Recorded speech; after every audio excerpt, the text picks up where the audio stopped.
Magnetic effect of current पर based एक numerical देखिए।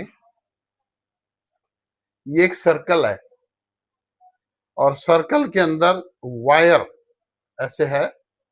ये एन साइडेड रेगुलर पॉलीगन है, एन साइडेड रेगुलर पॉलीगन है और इस पॉलीगन में करंट है आई।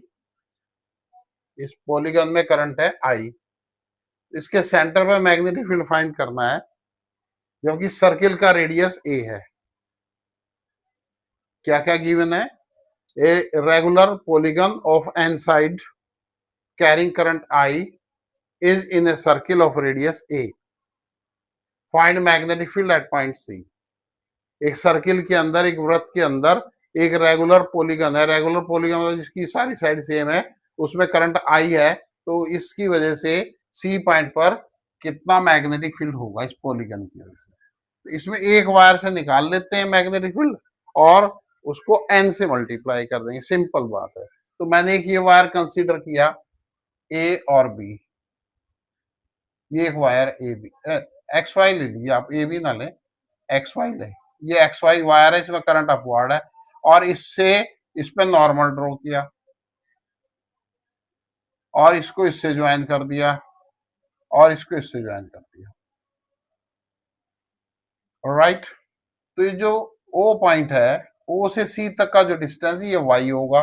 आपको पता है magnetic field due to finite long wire का फॉर्मूला होता है B is equal to mu naught I upon 4 pi y bracket में sine alpha plus sine beta. ये फाइनाइट लॉन्ग वायर है,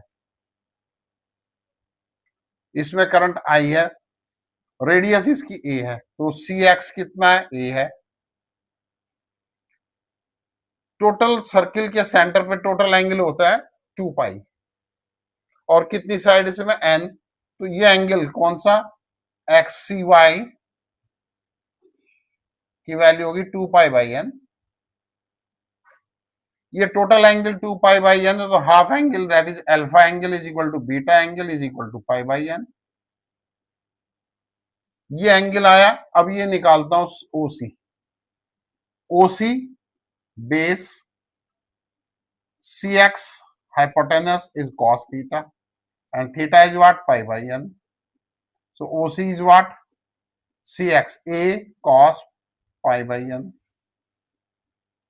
OC is what? Y. You know why?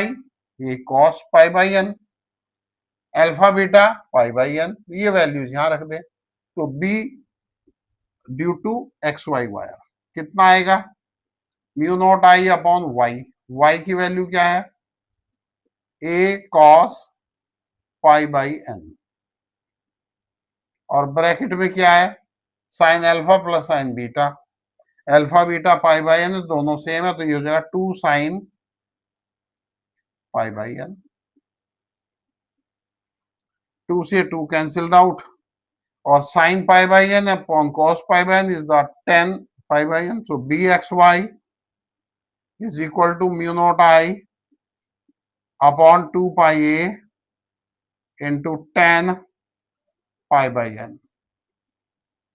This is the magnetic field. ये magnetic field है केवल एक part से। और कितने पार्ट है, कितने सेगमेंट है इस पॉलीगन में? n सेगमेंट है। तो total magnetic field is equal to what? b is equal to n into B X Y. तो टोटल मैग्नेटिक फील्ड हो जाएगा यहां पर mu naught n I upon 2 pi a 10 pi by n. Current की direction clockwise है, तो point सी पर जो मैग्नेटिक फील्ड की डायरेक्शन होगी वो इनवर्ड होगी। इसकी डायरेक्शन हुई इनवर्ड। बच्चों ये इसमें आप एक एजम्पशन कर सकते हैं, अगर n की वैल्यू इंफिनिटी हुई, अगर n टेंड्स टू इंफिनिटी है, n टेंड्स टू इंफिनिटी है, तो सेंटर पर मैग्नेटिक फील्ड वही होगा जो कॉइल के सेंटर पर होता है। ये आप अपने आप करेंगे।